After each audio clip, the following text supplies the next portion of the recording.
सहनौ भवतु सहनौ भुनक्तु सह वीर्यङ्करवावहै तेजस्विनावधीतमस्तु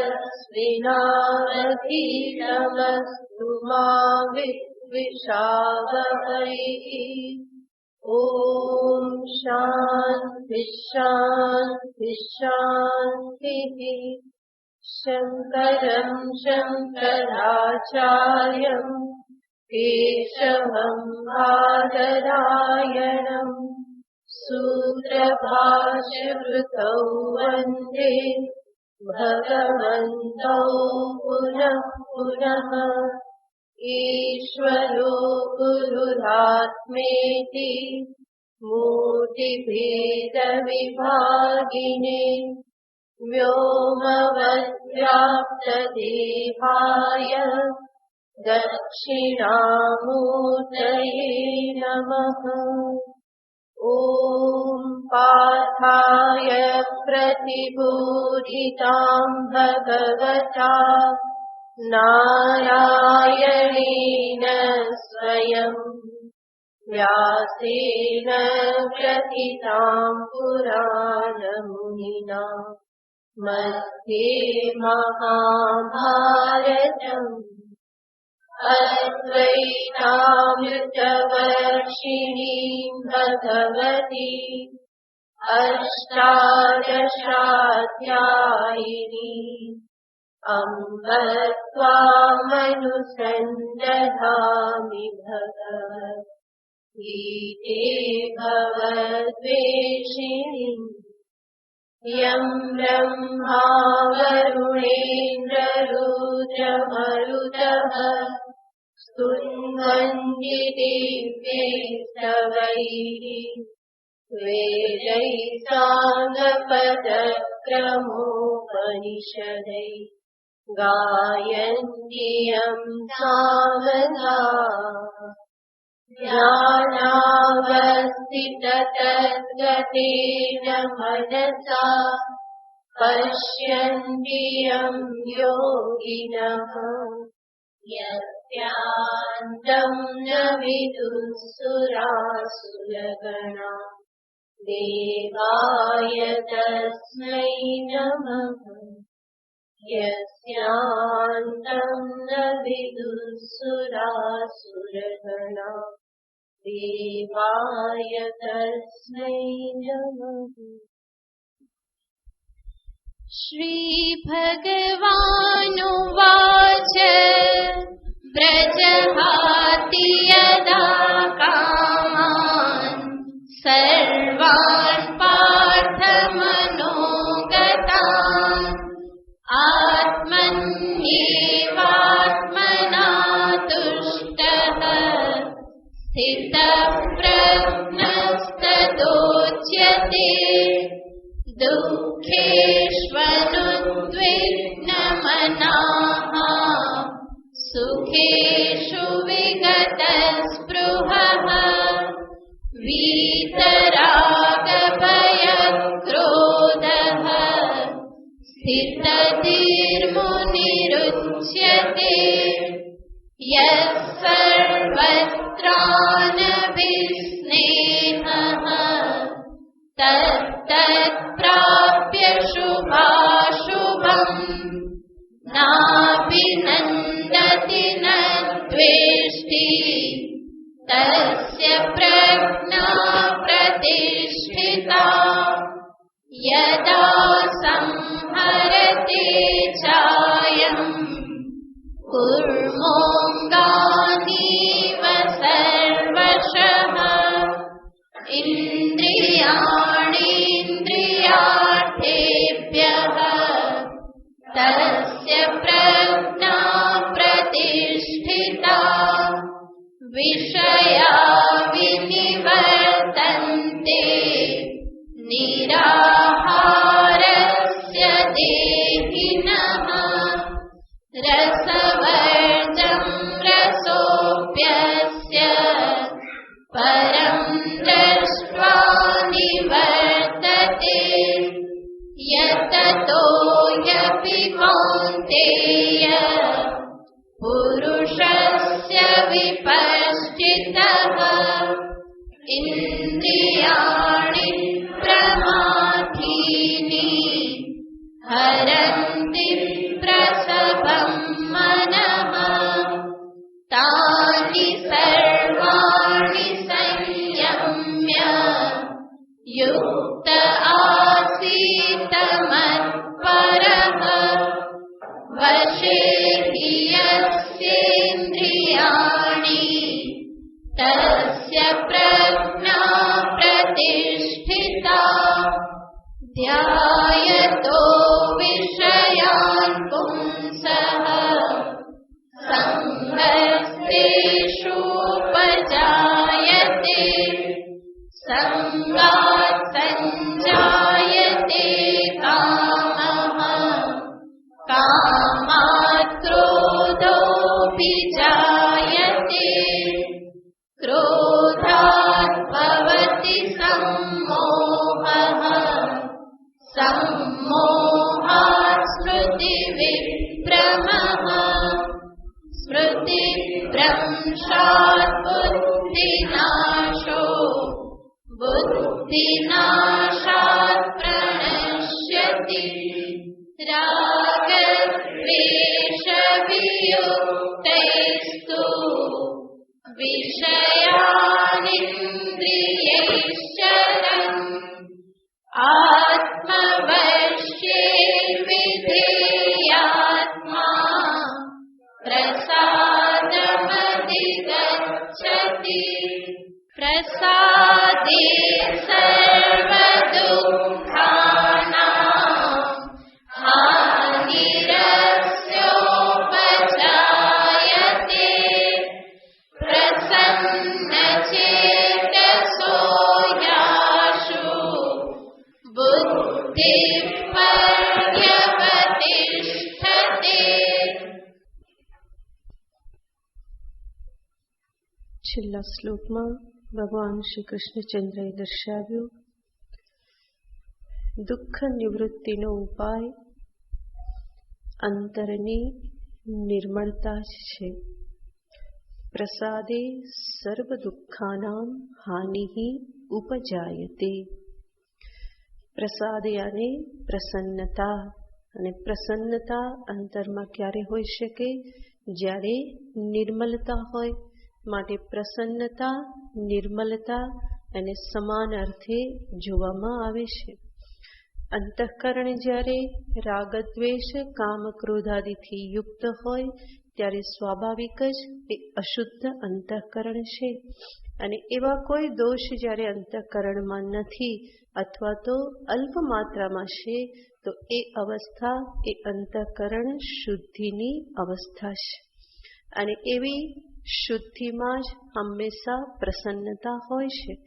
એના સિવાયનું જે કંઈ પણ છે એ બધું જ દુઃખ આપનારું છે. કામ, ક્રોધ, લોભ, મોહ, મદ, માત્સર્ય આ બધું જ જે છે એ મનુષ્યને કષ્ટ આપનારું છે. તો જે પણ દોષ જે છે એ કષ્ટ આપનારા છે. અને દોષ નિવૃત્તિ હંમેશા આનંદ પ્રદાયક છે. પ્રસાદે સર્વ દુઃખાનામ હાનિ ઉપજાયતે.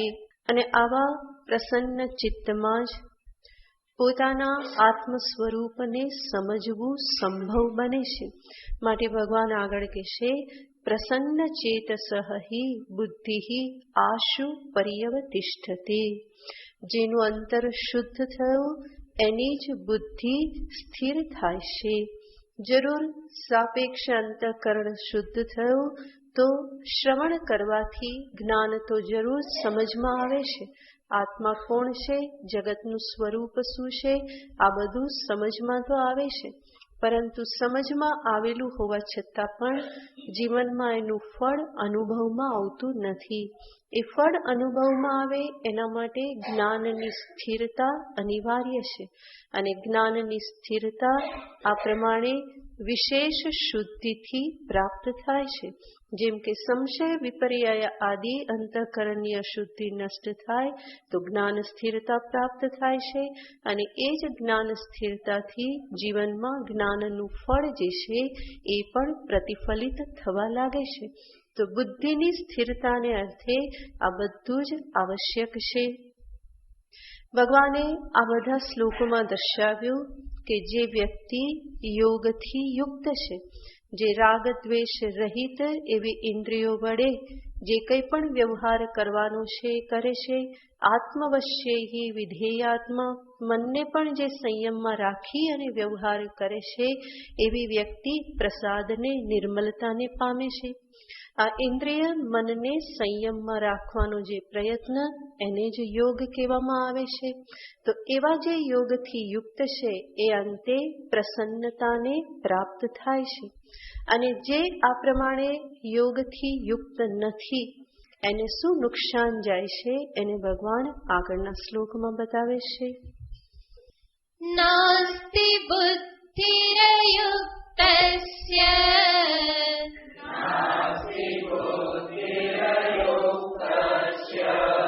ન ચાયુક્તસ્ય ભાવના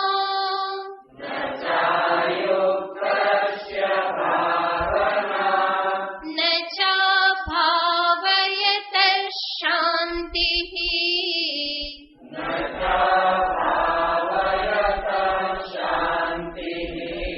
અશાંતસ્ય કુતઃ સુખમ.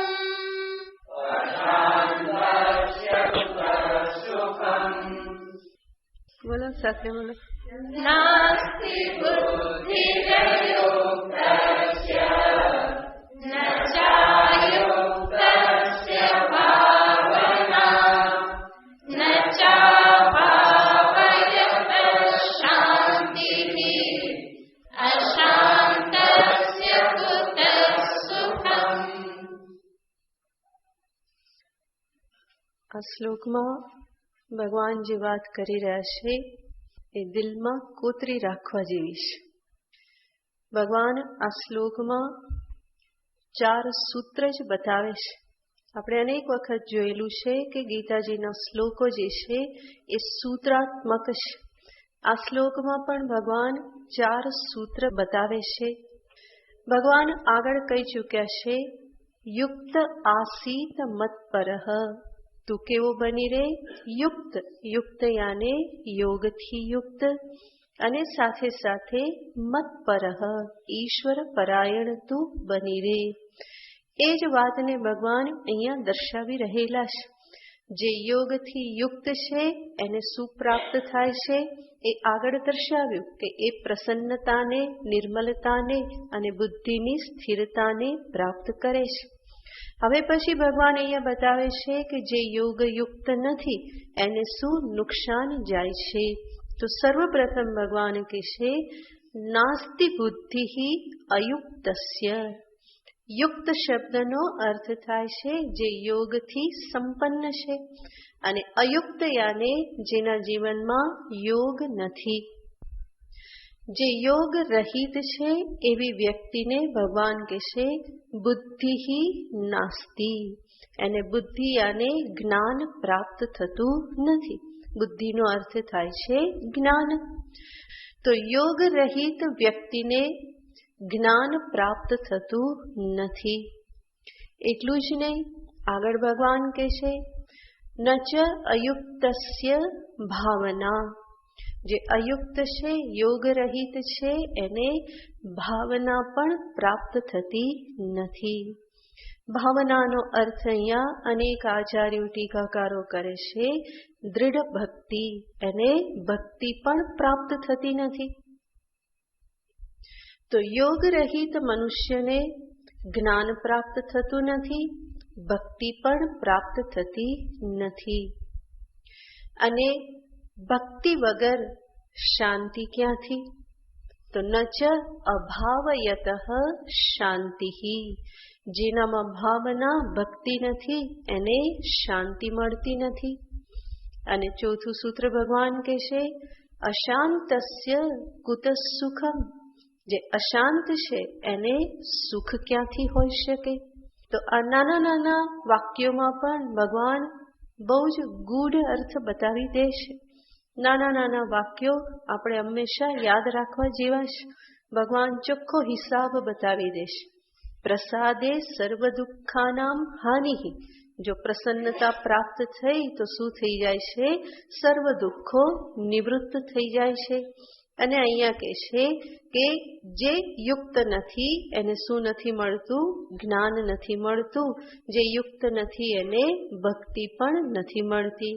જ્યાં જ્ઞાન પણ નહીં, ભક્તિ નહીં, તો પછી સુખ શાંતિની તો વાત જ ક્યાં કરવાની? જ્ઞાન અને ભક્તિ એ જ તો ઉપાય છે જીવનને સફળ બનાવવાના. અને એ બે જ જો પ્રાપ્ત ન થાય તો સુખ શાંતિ ક્યાં પ્રાપ્ત થવાના? તો સર્વપ્રથમ ભગવાન અહીંયા દર્શાવે છે કે જે અયુક્ત છે એને બુદ્ધિ નાસ્તિ, જ્ઞાન પ્રાપ્ત થતું નથી. યોગનો સામાન્ય અર્થ આપણે જોયો, જેની ઇન્દ્રિય અને મન સંયમમાં છે, અથવા તો જે એના માટે પ્રયત્ન કરી રહેલો છે, એ જ એક યોગ સાધના છે. અહીંયા યોગ શબ્દને આપણે થોડા વધારે ઊંડાણથી જોઈએ તો સંસ્કૃતમાં યુજ ધાતુ પરથી યોગ શબ્દ આવેલો છે. યુજિર યોગે, મૂળ ધાતુ યુજિર, યુજિર યોગે એનો અર્થ થાય છે જોડવું. જોડવાના અર્થમાં યુજ ધાતુ વાપરવામાં આવે છે. યુજિર ધાતુ છે મૂળ, અને બીજી ધાતુ છે યુજ સમાધૌ, જે સમાધિના અર્થમાં વાપરવામાં આવે છે. તો બંને પરથી યોગ શબ્દ બને છે. એનો અર્થ થયો કે યોગ શબ્દમાં બે બાબતો સમાયેલી છે. કઈ બે બાબતો?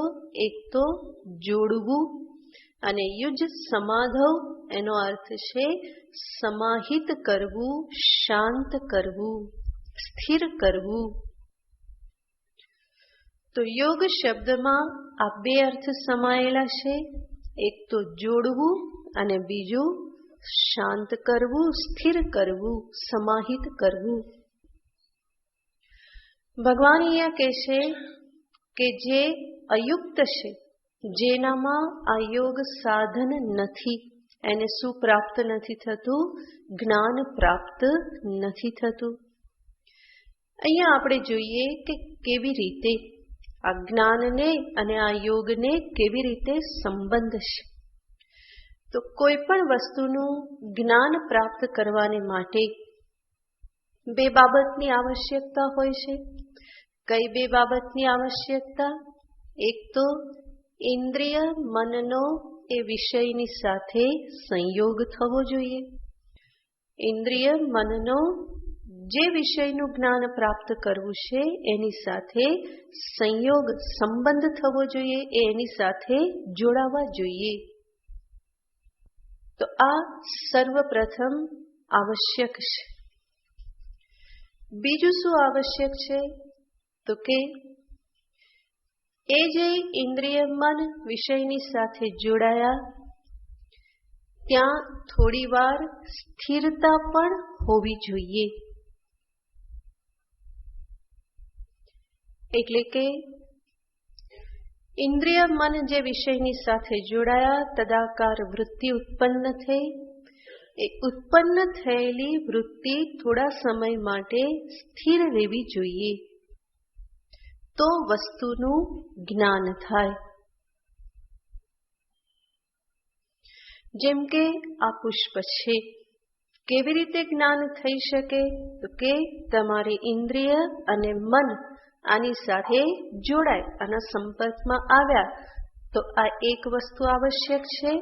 અને બીજું, એને સ્થિરતાથી થોડો વખત ત્યાં મન શું થવું જોઈએ? ટકવું જોઈએ. ઇન્દ્રિય મન ત્યાં ટકવા જોઈએ. જો એ ન ટકે તો એનું યથાર્થ ભાન થઈ શકતું નથી. જેવી રીતે તમે રસ્તામાં ગાડીમાં બેઠા હો અને ગાડીમાં વિન્ડોમાંથી તમે જુઓ છો, કેટલી બધી વસ્તુઓ જુઓ છો, પણ બધી વસ્તુનું જ્ઞાન થાય છે? સંયોગ તો જરૂર થાય છે, ઇન્દ્રિયનો સંયોગ થાય છે, પણ સંયોગ ત્યાં ઇન્દ્રિય જોડાતી હોવા છતાં પણ તદાકાર વૃત્તિની સ્થિરતા ત્યાં રહેતી નથી. તરત બીજો વિષય, ફરી વૃત્તિ બદલાઈ ગઈ, ત્રીજો વિષય, વૃત્તિ બદલાઈ ગઈ. એટલા માટે એ સર્વ વસ્તુનું ભાન ત્યાં નથી થતું. તો જ્ઞાન થવાને માટે આ બંને અંશ જરૂરી છે.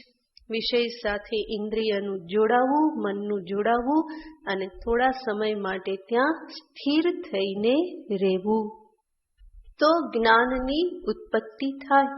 બાકી તો ઘણું બધું તમે રસ્તામાં જુઓ છો, પણ દરેક વિષયનું જ્ઞાન થતું નથી.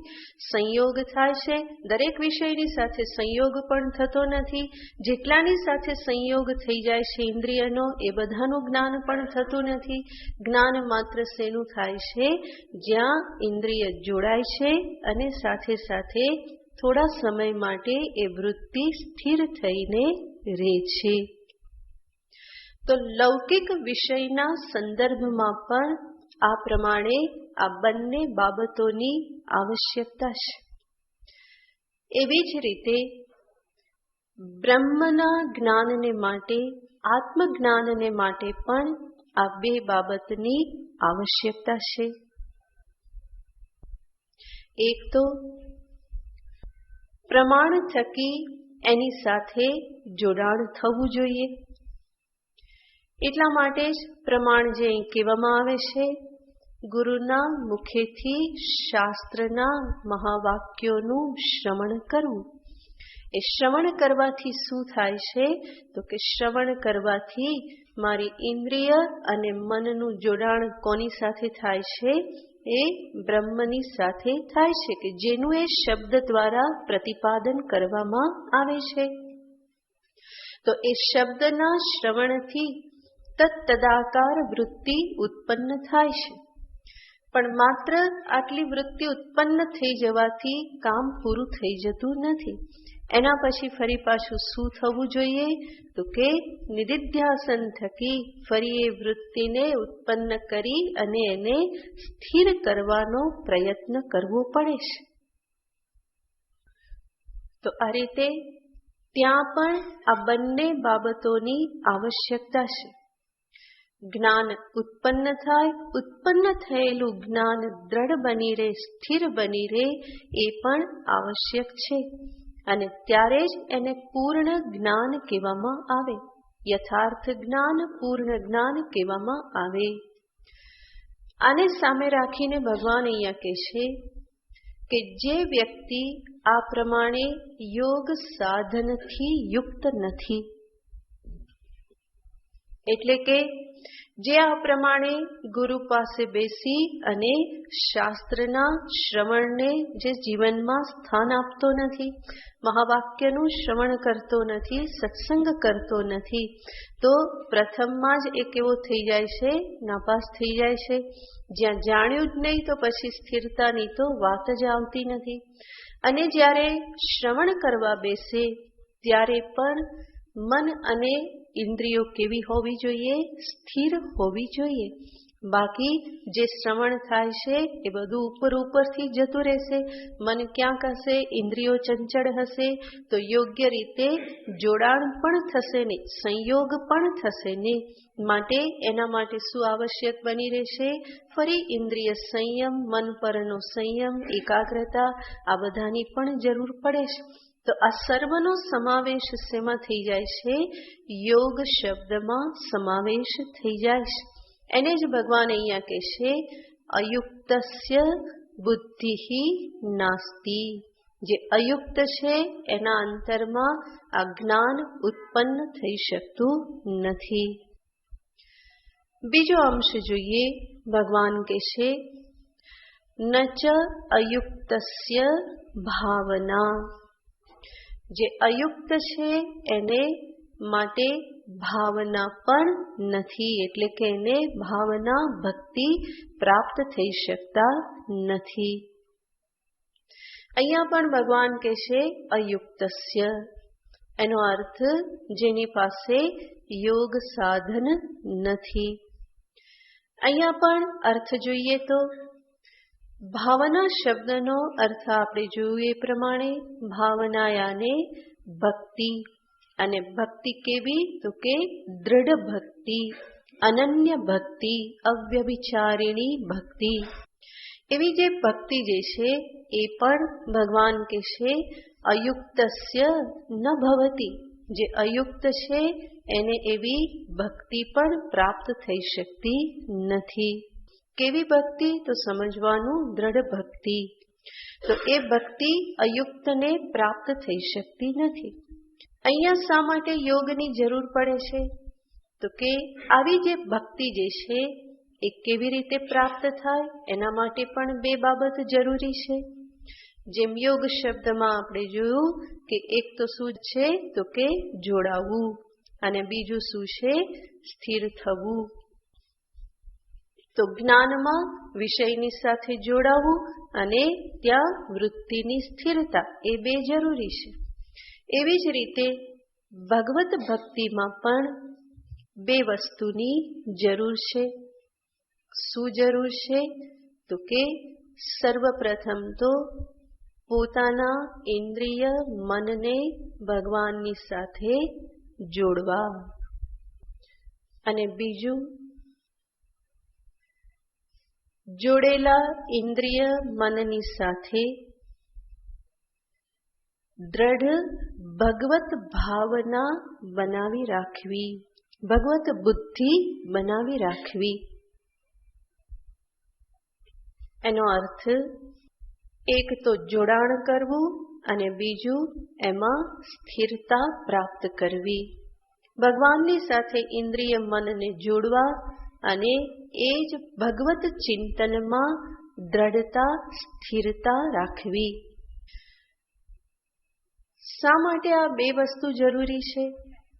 તો પ્રથમ તો આપણે જાણીએ છીએ કે ભક્તિને માટે ભગવાનની સાથે જોડાવું તો પડે જ, અને ભગવાનની સાથે જોડાઈ રહેવા માટે ફરી પાછી સ્થિરતા જરૂરી છે.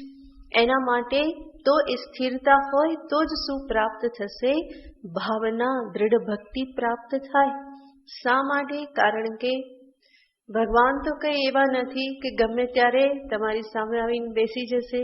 એવા ભાગ્ય તો કોઈ નંદ યશોદા ગોપીઓના જ હોય કે જેની સામે હસતા રમતા ભગવાન હંમેશા 24 કલાક હાજર હતા.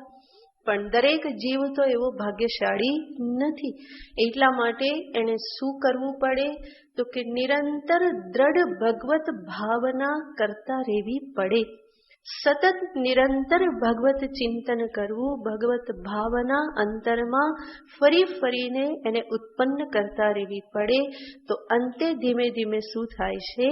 દ્રઢ ભક્તિની પ્રાપ્તિ થાય છે. ધીમે ધીમે મન જે છે એ ભગવાનમાં લીન થવા લાગે છે. તો માત્ર એક માળા ફેરવી લીધી, થોડી વાર ભગવાનને પ્રાર્થના કરી લીધી, એટલી માત્ર ભક્તિની ભગવાન અહીંયા વાત કરતા નથી. ભાવના શબ્દથી ભગવાન દ્રઢ ભક્તિને દર્શાવી રહેલા છે. નહીં તો થોડી માળા કરી, થોડી આરતી કરી અને થોડા જપ કર્યા અને હું પોતાને શું માનવા લાગુ? મારી તો ભક્તિ થઈ ગઈ. અને આટલું કરવામાં જ ઘણા બધા તો પોતાને બહુ મહાન ભક્ત માનતા હોય છે. મને આવીને ઘણા કહેતા હોય, ગુરુમાં આપણે એક માળાનો તો નિયમ જ છે. હવે એક માળા એટલે 5 મિનિટે ન થતી, એમાં ઓમ નમઃ શિવાય કરે તો 2 મિનિટમાં પૂરું. ઓમ નમઃ શિવાય, ઓમ નમઃ શિવાય, ઓમ નમઃ શિવાય કરતા કરતા 2 મિનિટમાં પૂરું થઈ જાય. 5 મિનિટ પ્રાર્થના કરી લીધી, બહુ તો, પણ આટલામાં એને લાગે કે ભયો ભયો, અને બાકીના સમયમાં તો સંસાર ચિંતન ચાલતું હોય. તો એના માટે ભગવાન અહીંયા વાત નથી કરતા. ભગવાન અહીંયા એવી ભાવનાની વાત કરે છે કે જ્યાં પછી સંસારને પ્રવેશ પણ મળતો નથી. ભગવત ચિંતનમાં મન એટલું બધું લીન થઈ જાય. જરૂર શરૂઆતમાં ભગવાનની સાથે જોડાવાનો પ્રયત્ન કરવો પડે, અને એ જ પ્રથમ અંશ છે. ફરી ફરીને ભગવાનની સાથે પોતાની ઇન્દ્રિયોને જોડો, મનને જોડો, ફરી ફરીને જીવનમાં ભગવાનને સ્થાન આપતા રહો. તો શરૂમાં તો જરૂર એવું થાય કે ભગવાનમાં મન લગાવીએ ને ત્યાંથી ફરી પાછું ક્યાંથી સરકીને વિષય ચિંતનમાં જતું રહે, બીજા કોઈ કામના ચિંતનમાં જતું રહે. તો આવું શરૂમાં જરૂર થાય, પણ છતાં પણ ફરી ફરીને જોડવાનો પ્રયત્ન તો કરવો જ પડે. અને એ જ યોગ શબ્દનો પ્રથમ અંશ છે. અને એ ફરી ફરીને જોડવાનો જેમ જેમ હું પ્રયત્ન કરું તો ધીમે ધીમે ભગવત કૃપા પણ પ્રાપ્ત થાય છે. ભગવત કૃપા અને મારો પરિશ્રમ આ બંને જ્યારે સાથે સાથે મળે તો અંતે જરૂર એવી ક્ષણ આવે કે જ્યારે મન જે છે એ ભગવાનમાં લીન થઈ જાય, એ દ્રઢ થઈ જાય કે જ્યાંથી પછી એ ફરી ભાગતું નથી. મારે લડાઈ કરવી પડતી નથી કે જતું રહ્યું તો ફરી લાવું, જતું રહ્યું તો ફરી લાવું, બલકે પછી એ સ્થિતિ પ્રાપ્ત થાય છે કે સંસાર કાર્ય કરવાને માટે મનને ધક્કો મારવો પડે. ભગવાનમાં એટલું બધું લીન રહે, એટલું તન્મય રહે કે પછી બીજું કાર્ય કરવાને માટે પરિશ્રમ કરવો પડે, મહેનત કરવી પડે. તો એવી જે દ્રઢ ભક્તિ જે છે એને ભગવાન અહીંયા દર્શાવી રહેલા છે. અને એવી જે દ્રઢ ભક્તિ ભગવાન કે છે અયુક્તસ્ય ન ભવતી. આવી દ્રઢ ભાવના ભક્તિ જે છે એ અયુક્ત વ્યક્તિને પ્રાપ્ત થતી નથી. તો સર્વપ્રથમ તો જોડાવવું પડે અને જોડાયા પછી શું પ્રાપ્ત કરવાનું છે? એમાં સ્થિરતા. અને એ સ્થિરતા ક્યારે પ્રાપ્ત થઈ શકે?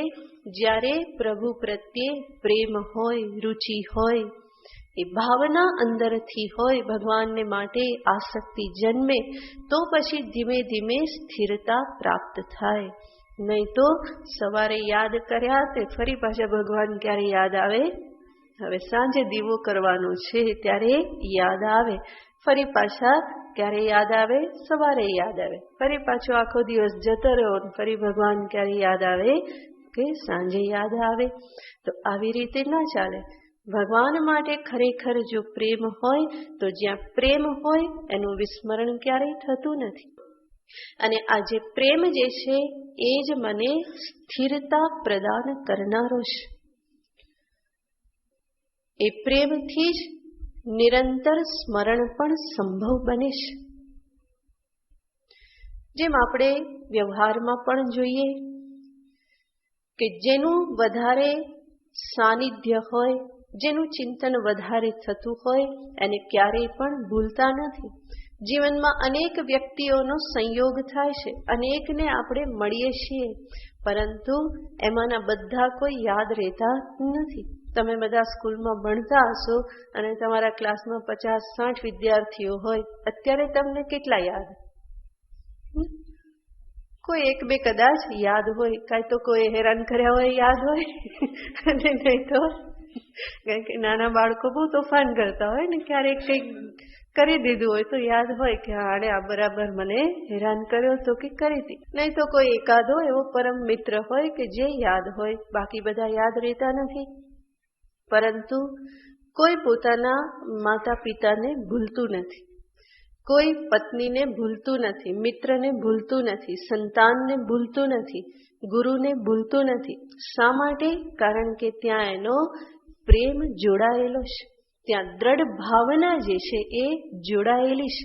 માટે વર્ષો સુધી દૂર રહેવા છતાં પણ એને કોઈ ભૂલતું નથી. તો એ દ્રઢ જ્યાં પ્રેમ જોડાયેલો છે, અનેક દીર્ઘકાળનું જ્યાં સાનિધ્ય સેવન થયેલું છે, એનું વિસ્મરણ નથી થતું. તો પ્રેમ જે છે એ આ પ્રમાણે સ્થિરતા પ્રદાન કરે છે. પ્રેમપૂર્વકનું સાનિધ્ય સ્થિરતા પ્રદાન કરે છે. તો ભગવાનમાં પણ મન બુદ્ધિ સ્થિર બની રહે એના માટે આવશ્યક શું છે?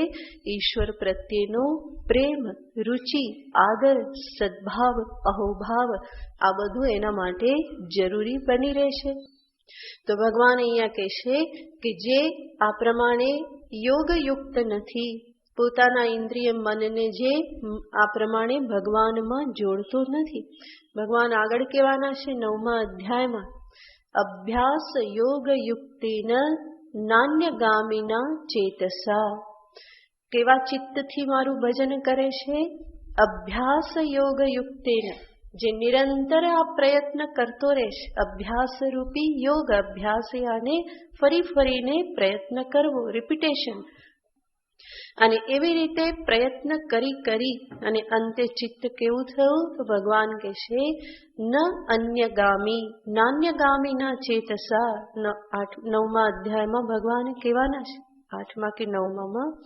તો ન અન્યગામી ચિત્ત, જે ચિત્ત હવે બીજે ક્યાંય જતું નથી. અન્યગામી અને અન્યત્ર જતું રહેનારું. ન અન્યગામી, હવે મન ભગવાનને છોડીને બીજે ક્યાંય જતું નથી.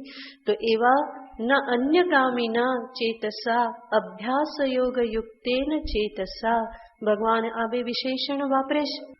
તો એનાથી જ ભગવાન યોગ શબ્દનો અર્થ બતાવી રહેલા છે.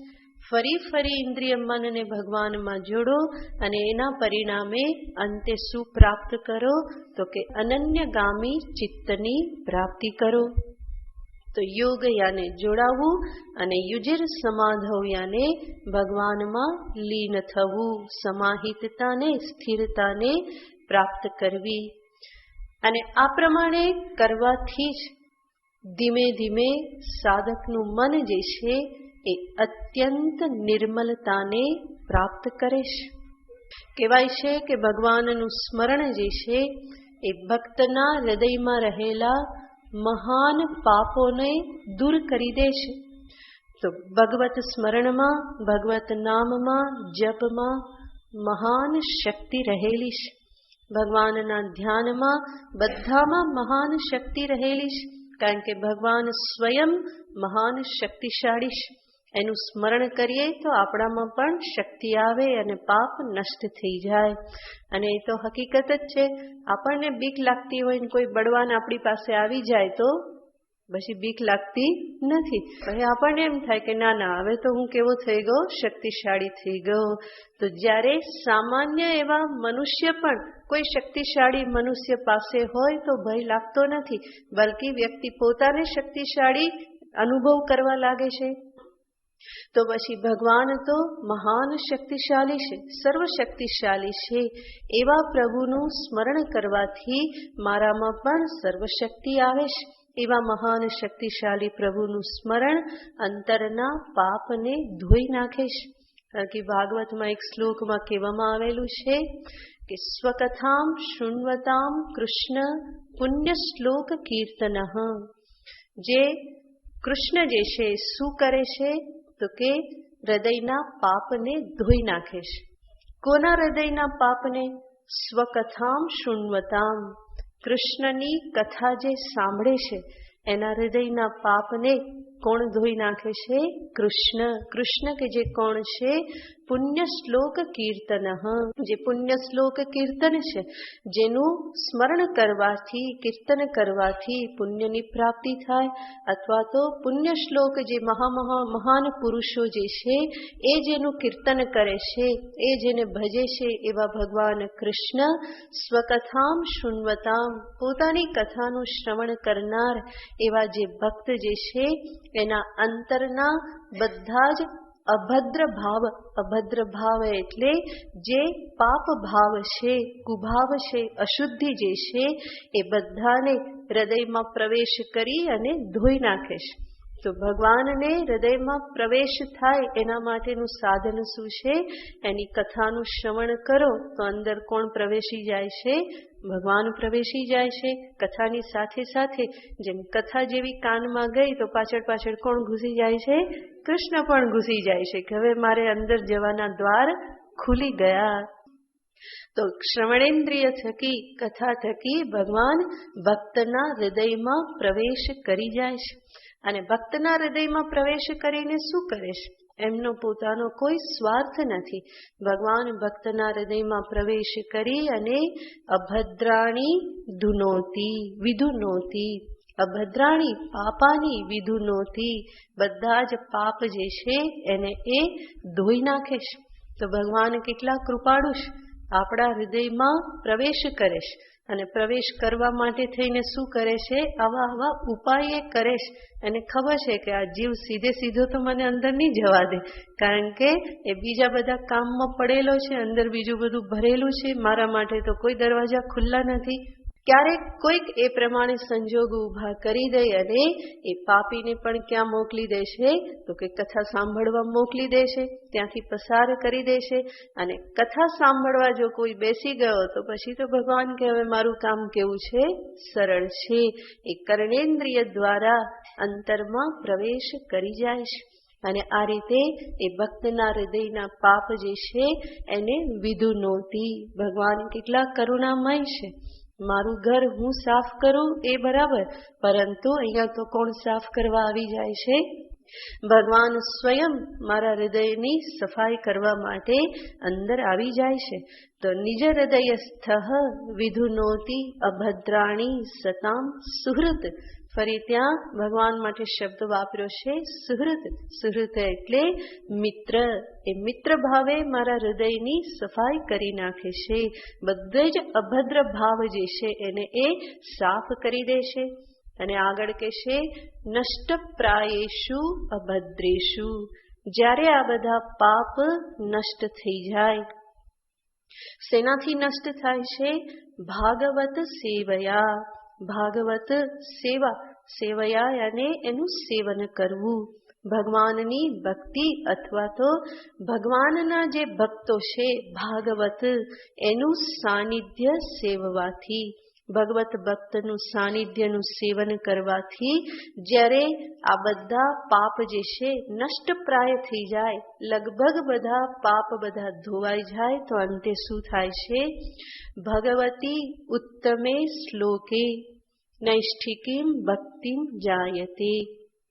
કે છે ત્યારે ઉત્તમ શ્લોક એવા પરમ પ્રભુમાં નૈષ્ઠિકી ભક્તિ પ્રાપ્ત થાય છે, દ્રઢ ભક્તિની પ્રાપ્તિ થાય છે.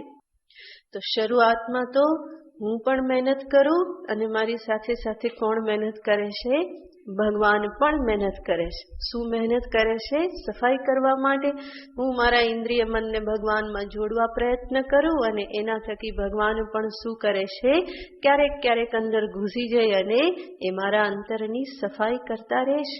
એટલા માટે જ હંમેશા કહેવાય છે કે જીવનો પ્રયત્ન અને ઈશ્વરનો અનુગ્રહ આ બંને સાથે મળે તો જ કંઈક કામ થવું સંભવ બને છે. તો અહીંયા એ જ દર્શાવવામાં આવ્યું ભાગવતમાં, જેમાં આ પ્રમાણે ભગવાનને કહેવામાં આવ્યા કે ભગવાન આ બધા જ પાપને, અભદ્ર ભાવોને ધોઈ નાખે છે. કારણ કે ભગવાનનું નામ, રૂપ, ગુણ, લીલા, ધામ આ બધું જ પરમ પવિત્ર છે.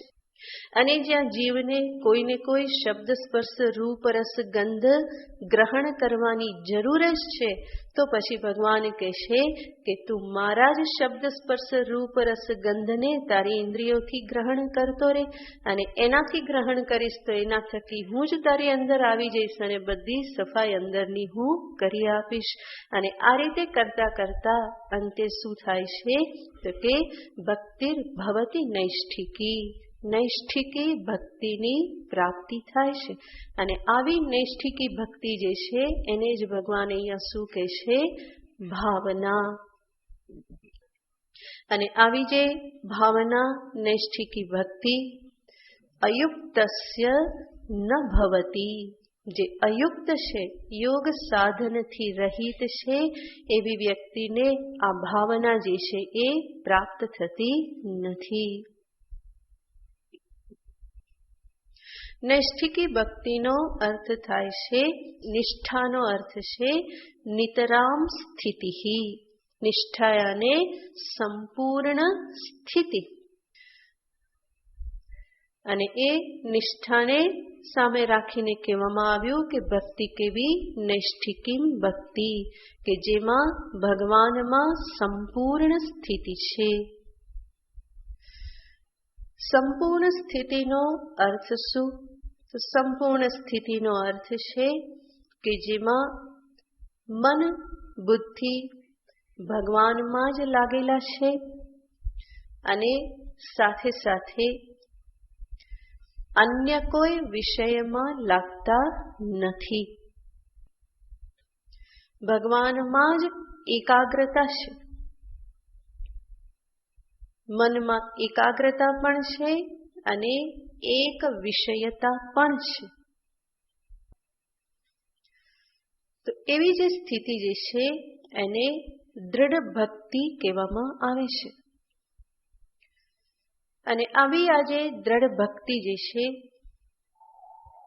એ જ્ઞાનની દ્રઢતાને માટે સાધન રૂપ છે. જ્ઞાનની દ્રઢતા કે જે જીવનને સફળ કરનાર મુખ્ય સાધન છે. માત્ર જ્ઞાનની ઉત્પત્તિથી કામ ચાલતું નથી, પરંતુ જ્ઞાન દ્રઢ હોવું જોઈએ. અને જ્ઞાનમાં આ દ્રઢતા પ્રાપ્તિ એના માટે ભક્તિની દ્રઢતા જે છે એ અત્યંત સહાયભૂત છે. કારણ કે ભગવાનની ભક્તિ જે કરી એમાં આદત શું પડેલી છે? મનને એકાગ્ર સ્થિર થવાની, એક વિષયનું ચિંતન કરવાની ટેવ પડેલી છે.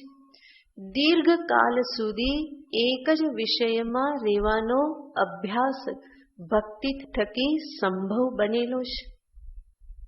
તો સીધું નિર્ગુણ બ્રહ્મમાં દીર્ઘકાલ સુધીનું અવસ્થાન કરવું એ એટલું સરળ નથી. માટે શરૂઆતમાં સગુણ સાકાર એવા ઈશ્વરનો સહારો લઈ અને એમાં જ મનને એકાગ્ર દ્રઢ કરવાનો અભ્યાસ કરવામાં આવે. તો એક તો મનને એકાગ્ર થવાનો અભ્યાસ થાય અને સાથે સાથે પ્રભુ કૃપાથી મનમાં નિર્મલતા પણ પ્રાપ્ત થતી જાય છે. હું એકાગ્ર કરવાનો અભ્યાસ કરું અને ભગવાન શું કરે છે એને સાફ કરવાનો અભ્યાસ કરે છે. તો બંને કામ સાથે સાથે થતા જાય છે. તો આવી આજે દ્રઢતાના પરિપાકે અંતે જ્ઞાનમાં પણ દ્રઢતા પ્રાપ્ત થવી સંભવ બને છે. માટે જ જ્ઞાનના અધિકારીને કૃતોપાસ્તી કહેવામાં આવે છે, કે જેને જીવનમાં ઉપાસના કરેલી છે, તપશ્ચર્યા કરેલી છે, ઉપાસના કરેલી છે, જેના પરિણામે મન આ પ્રમાણે સ્થિર રહેતા શીખેલું છે. અને મન સ્થિર રહેતા શીખેલું હોય તો અંતે એ બ્રહ્મમાં પણ સ્થિર રહી શકશે. તો એ રીતે શીખેલું નહીં હોય તો બ્રહ્મમાં પણ સ્થિરતા પ્રાપ્ત નહીં કરી શકે. તો ભગવાન અહીંયા જ્યારે વાત કરે છે તો એ શેના માટે દર્શાવે છે કે આવી ભક્તિની દ્રઢતા અંતે બુદ્ધિની સ્થિરતા માટે સાધનરૂપ બની રહેશે. જો એ નહીં હોય તો જ્ઞાન પણ સંભવ નથી અને ભાવના પણ સંભવ નથી. તો જ્ઞાન જે છે એ જરૂર ઉત્પન્ન થઈ જાય છે, પણ ઉત્પન્ન થયેલા જ્ઞાનને સ્થિરતા કોણ પ્રદાન કરે છે? ભક્તિ પ્રદાન કરે છે. માટે ભક્તિનું પણ જીવનમાં એટલું જ સ્થાન છે.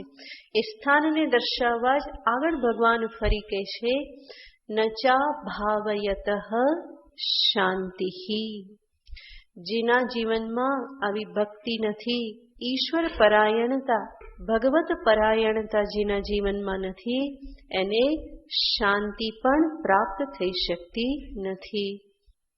આપણને સ્વાભાવિક થાય કે ભગવાન આ પ્રમાણે શા માટે કહે છે કે ભક્તિ નહીં હોય તો શાંતિ નહીં મળે.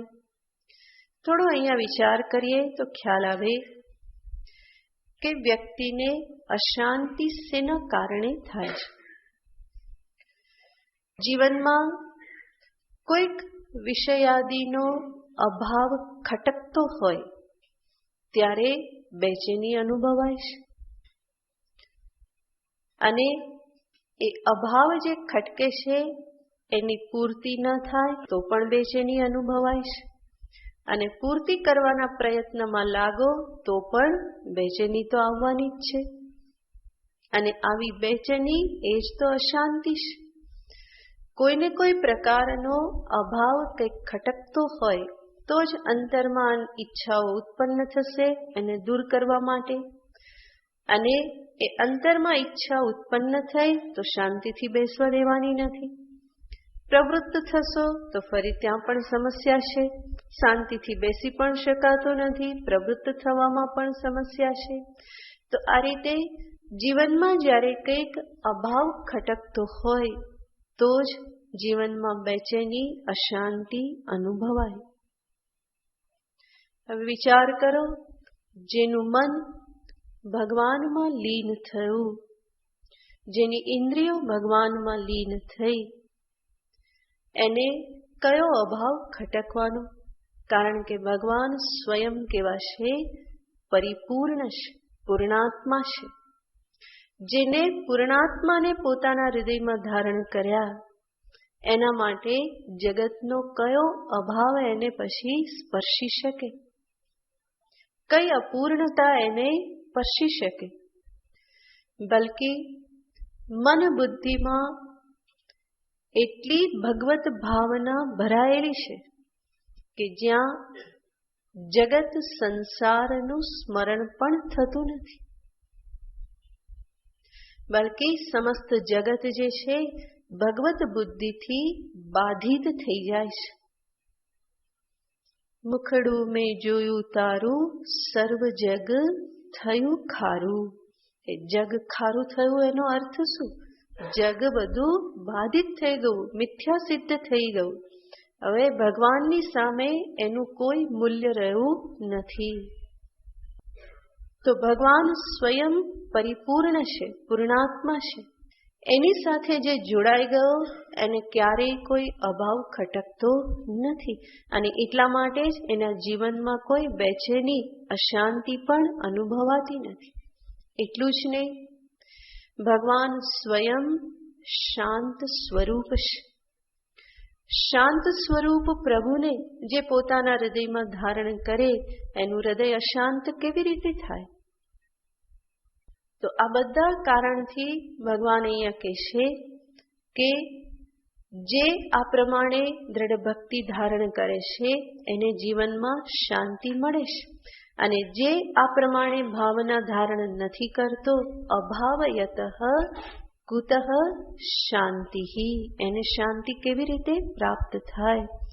તો જેને ભગવાન પ્રત્યે પ્રીતિ જાગી, ભગવાનને જેણે થોડા ઘણા પણ જાણ્યા, પોતાના જીવનમાં સ્થાન આપ્યું, એમના ગુણોને જાણ્યા, તો પછી એ ભગવાન સિવાય બીજા કોઈને જંખતો નથી.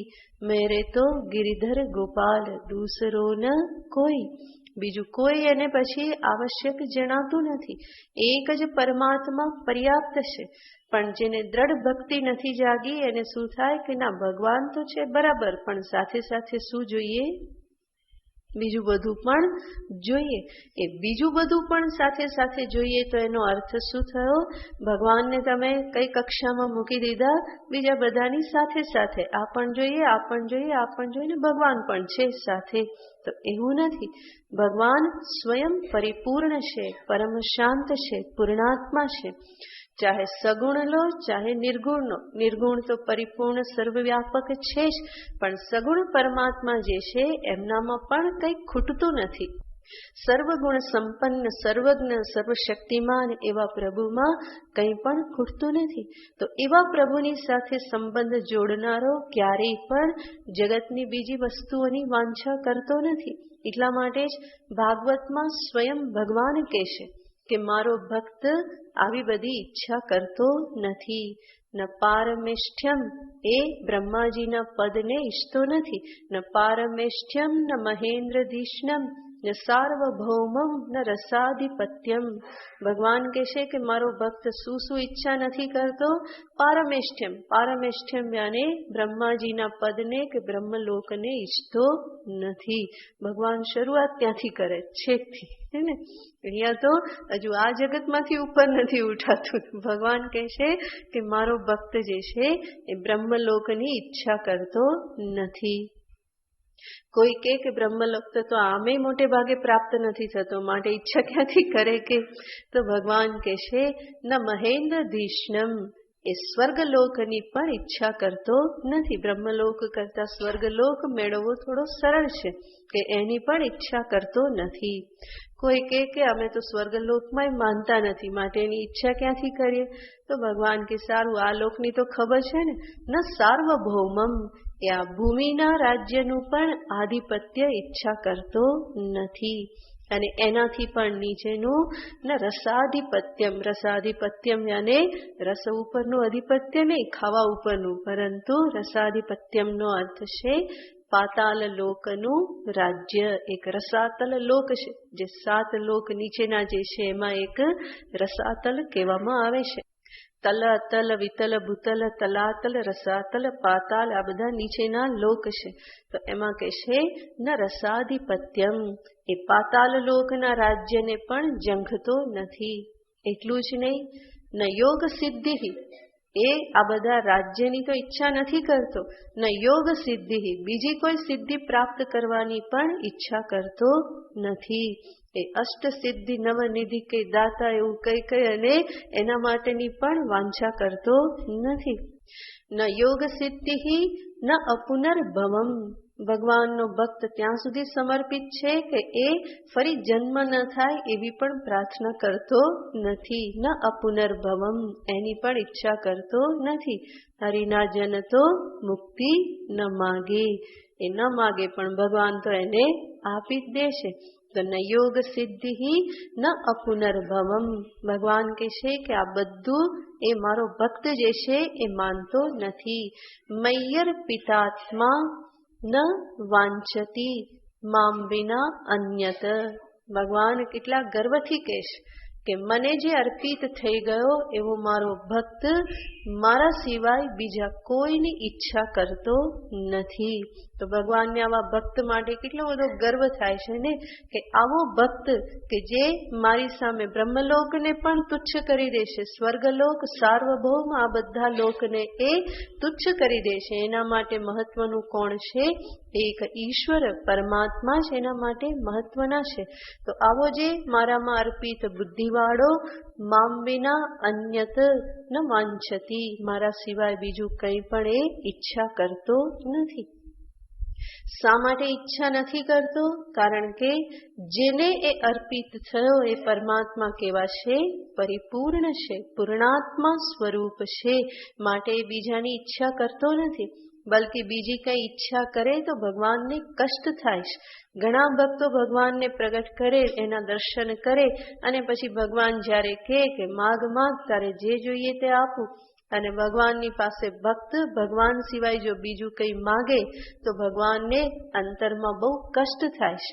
ભગવાનને લાગે છે કે હું પરિપૂર્ણ સ્વરૂપ સામે ઉભેલો છું અને મને છોડીને એ શું માગે છે? સંસારની વસ્તુઓ માગે છે. તો ભગવાનને પણ ત્યારે કષ્ટ થાય છે, પણ ભગવાન પણ ત્યારે કેવા થઈ જાય છે? હેલ્પલેસ થઈ જાય છે કે શું કરવું, એને તો એ જ જોઈએ છે, તો પછી એ જ આપે. નહીં તો સાક્ષાત પ્રભુ સામે પ્રગટ થયેલા છે, ભગવાન સિવાય બીજું શું માગવાનું હોય? પણ બીજું માગી લે છે, આ આપો તે આપો, ફલાણું આપો, અહીંયા આમ થઈ જાય, અહીંયા આમ થઈ જાય, કેટલું બધું લિસ્ટ આપી દેશે. તો ત્યારે ભગવાનને કષ્ટ થાય છે.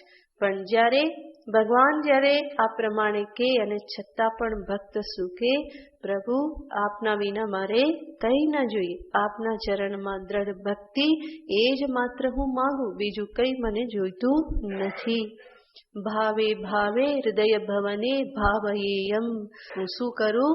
ફરી ફરીને મારા હૃદયમાં હું આપની જ ભાવના કરું, એના સિવાય મને બીજું કંઈ જ જોઈતું નથી. તો આવી સ્થિતિ શેના કારણે આવી? ભગવાનને અર્પણ થવાથી. ભગવાન સ્વયં પરિપૂર્ણ છે, પરિપૂર્ણ પ્રભુને સમર્પિત થઈ જવાથી, એને પોતાના અંતરમાં ધારણ કરી લેવાથી કોઈ પણ બીજી ઈચ્છા પછી બાકી રહેતી નથી. અને ઈચ્છા નથી, કામના નથી, કોઈ અભાવ જીવનમાં ખટકતો નથી, એટલા માટે અશાંતિ પણ જણાતી નથી. પણ જેને આવી ભાવના નથી, પ્રભુ શરણાગતિ નથી, આવી ભક્તિ અંતરમાં પ્રગટ નથી થઈ, તો ભગવાન કહેશે ન ચ અભાવયતઃ શાંતિ, એને ક્યારેય પણ શાંતિ પ્રાપ્ત થતી નથી. શાંતિ કોને પ્રાપ્ત થાય છે?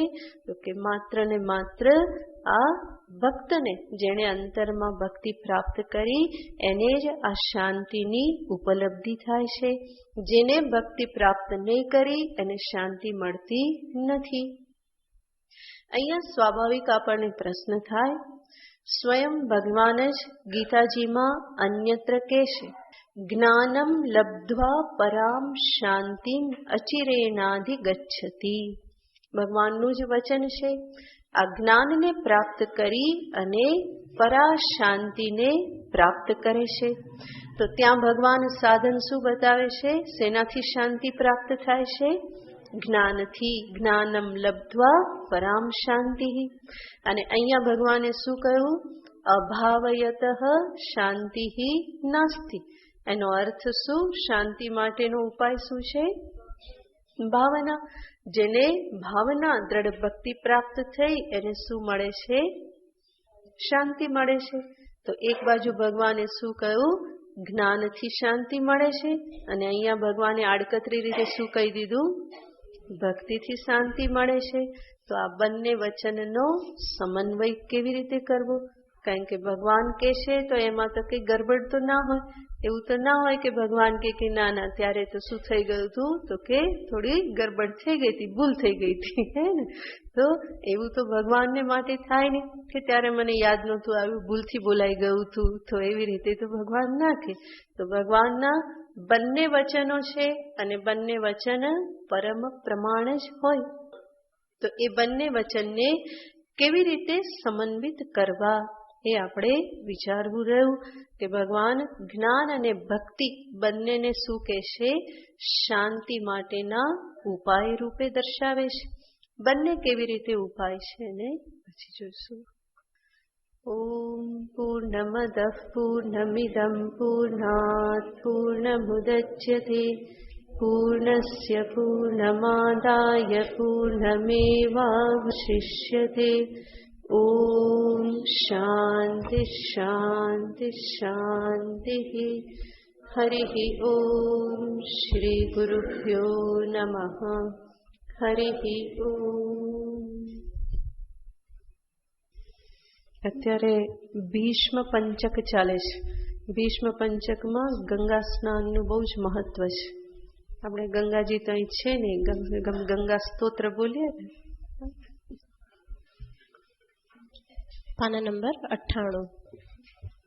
દેવી સુરેશ્વરી ભગવતી ગંગે ત્રિભુવન તારિણી તરંગે શંકર મૌલી વિહારિણી વિમલે મમ મતિરાસ્તાં તવ પદ કમલે ભાગીરથી સુખદાયિની માતસ્તવ જલ મહિમા નિગમે ખ્યાત નાહં જાને તવ મહિમાનં પાહિ કૃપામયી મામ જ્ઞાનં હરિપદ પાદ્ય તરંગિણી ગંગે શ્રીમવિદુમુક્તા ધવલ તરંગે दूरी कुरु मम दुष्कृति भारं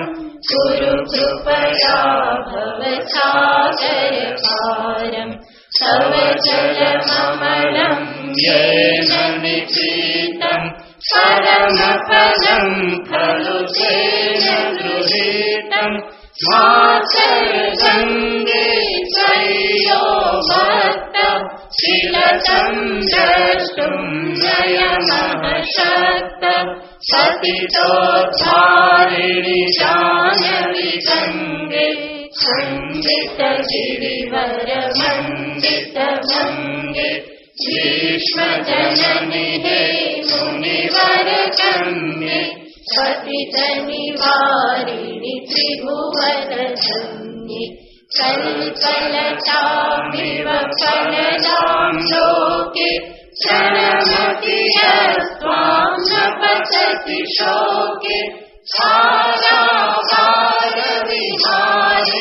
गङ्गे विमुखयुगति कृततरलापाङ्गे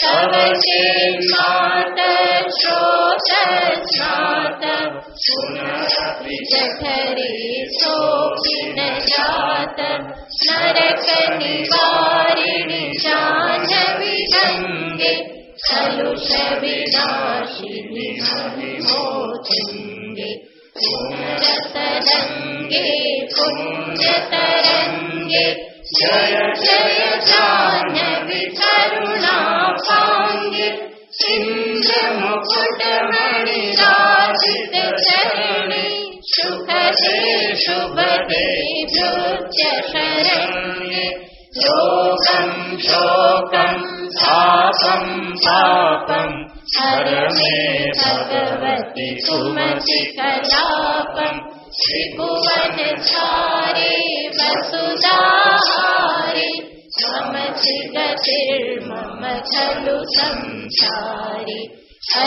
अलकानन्दे परमानन्दे कुरु करुणामयि सादर वन्द्ये तव तटनिकटे यस्य निवासः खलु वैकुण्ठे तस्य निवासः वरमिह नीरे कमठोमीनः किं वा तीरे शरटः क्षीणः अथवा शपचो मलिनो दीनः सवननि दूरे सुपति कुलीनः ओ भुवनेश्वरि पुण्ये धन्ये देवी जगमयि मुनिवर कन्ये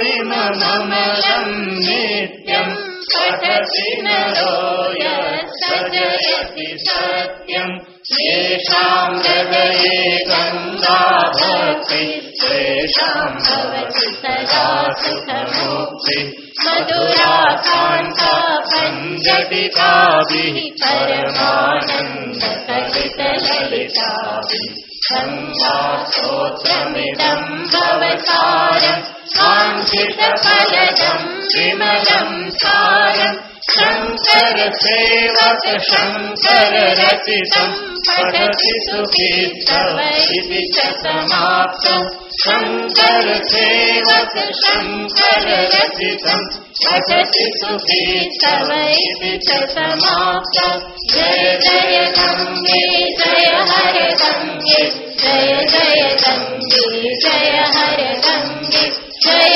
जय गङ्गे जय हर गङ्गे जय जय गङ्गे जय हर गङ्गे जय जय गङ्गे जय हर गङ्गे जय जय गङ्गे जय हर गङ्गे जय जय गङ्गे जय हर गङ्गे जय जय गङ्गे जय हर गङ्गे जय जय गङ्गे जय हर गङ्गे जय जय गङ्गे जय हर गङ्गे बोल गंगा मैया की जय।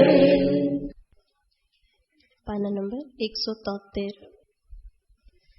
भक्ति करता छूटे मारा प्राण प्रभु जी वो मांगो रे भक्ति करता छूटे मारा प्राण प्रभु जी वो मांगो रे रहे जन्मो जन्म तारो साथ प्रभु जी वो मांगो रे तारू मुखड़ू मनोहर जोया करूं रात दाड़ो भजन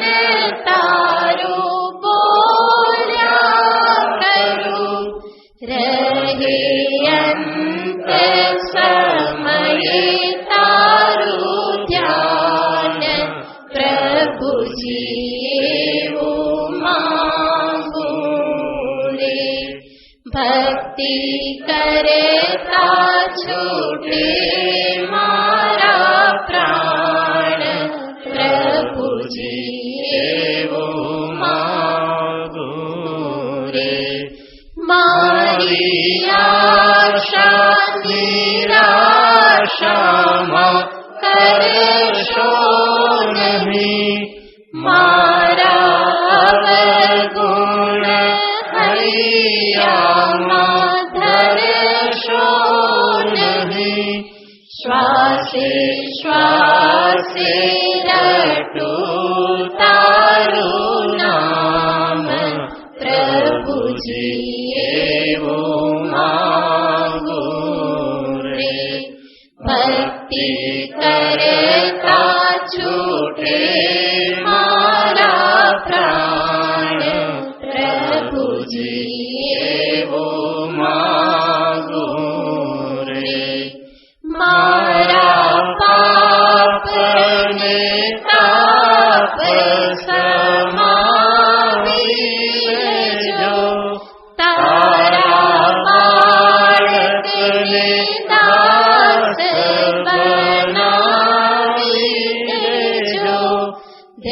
जो आवीने दर्शन दान प्रभुजी એવું માંગુ રે ભક્તિ કરતા છૂટે મારા પ્રાણ પ્રભુજી એવું માંગુ રે રહે જન્મો જન્મ તારો સાથ પ્રભુજી એવું માંગુ રે એવું માંગુ રે. શિવ શંભો હર હર શંભો શિવ શંભો હર હર શંભો શિવ શંભો હર હર શંભો શિવ શંભો હર હર શંભો ભવનાશા કૈલાસ નિવાસા ભવનાશા કૈલાસ નિવાસા ભવનાશા કૈલાસ નિવાસા ભવનાશા કૈલાસ નિવાસા શિવ શંભો હર હર શંભો શિવ શંભો હર હર શંભો શિવ શંભો હર હર શંભો શિવ શંભો હર હર શંભો પાર્વતી પતે હર પશુપતે પાર્વતી પતે હર પશુપતે પાર્વતી પતે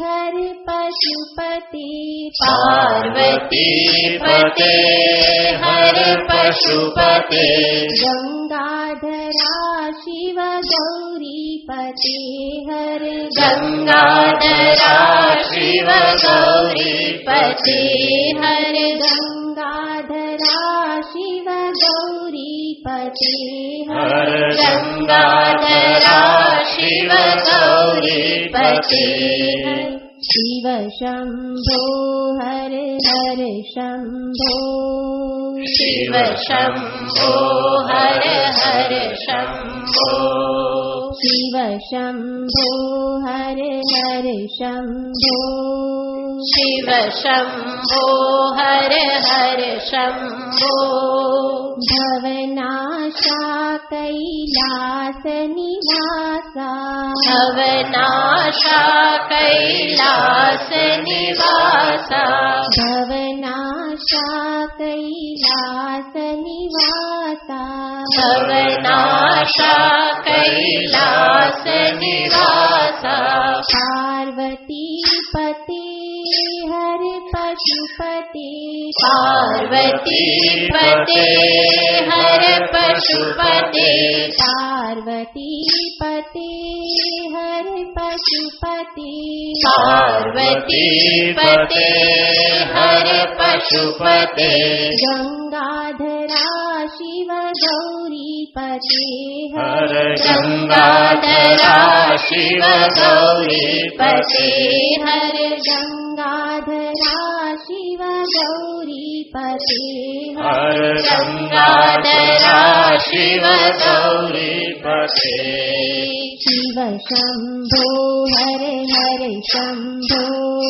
શિવ શંભો હર હર શંભો શિવ શંભો હર હર શંભો શિવ શંભો હર હર શંભો ભવનાશા કૈલાસ નિવાસા ભવનાશા કૈલાસ નિવાસા ભવનાશા કૈલાસ નિવાસા ભવનાશા કૈલાસ નિવાસા શિવ શંભો હર હર શંભો શિવ શંભો હર હર શંભો शिव शंभो हर हर शंभो शिव शंभो हर हर शंभो पार्वती पते हर पशुपते पार्वती पते हर पशुपते गंगाधरा शिव गौरी पते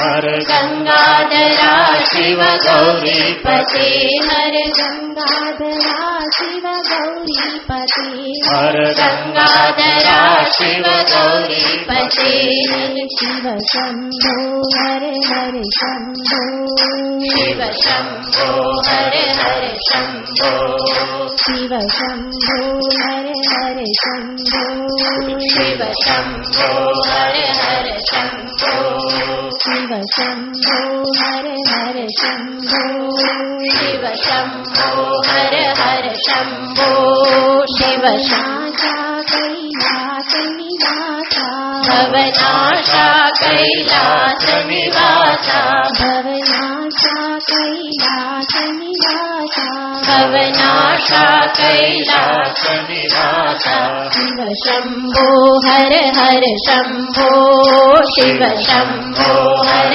हर शंभो शिव शंभो हर हर शंभो शिव शंभो हर हर शंभो शिव शंभो हर हर शंभो शिव शंभो हर हर शंभो शिव शंभो हर हर शंभो शिव शंभो हर हर शंभो शिव शंभो हर हर शंभो शिव शंभो हर हर शंभो शिव शंभो हर हर शंभो शिव शंभो हर हर शंभो शिव शंभो हर हर शंभो शिव शंभो हर हर शंभो शिव शंभो हर हर शंभो शिव शंभो हर हर शंभो शिव शंभो हर हर शंभो शिव शंभो हर हर शंभो श्री कृपानिधि महादेव की जय श्री कृष्ण चंद्र भगवान की जय राजा रामचंद्र भगवान की जय सद्गुरु देव की जय नमः पार्वती पतये हर हर महादेव।